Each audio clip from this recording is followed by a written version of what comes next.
Aujourd'hui, c'est la fée Bellamira, la fée rebelle du feu intérieur. Regardez, tout feu tout flamme, Bellamira.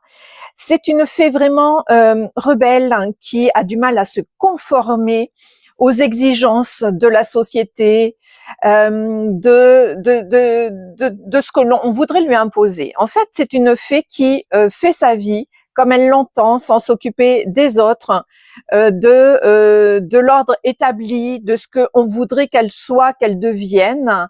Et elle se dit, mais pourquoi je deviendrais cette personne pour faire plaisir aux autres, hein, à l'image des autres?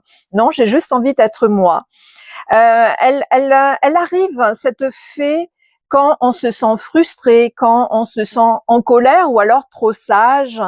Euh, et on sent que ça bouillonne à l'intérieur et on peut montrer un visage très calme, posé, voyez, à l'image de quelqu'un qui au travail reçoit des brimades de collègues, voire de supérieurs, et qui ne laisse rien, qui est impavide, qui ne laisse rien voir, alors que il y a une espèce de colère qui monte à l'intérieur, ça gronde, on sent le volcan, et qui, si elle est trop contenue à un moment, bah, ça va faire cocotte minute et ça risque d'exploser.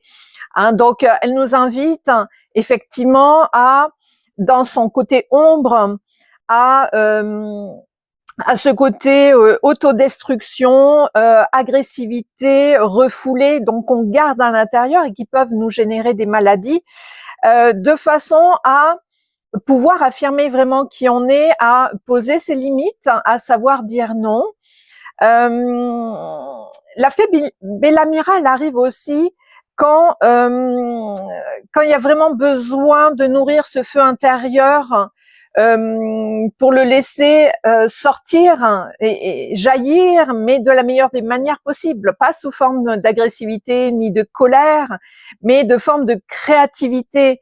Donc la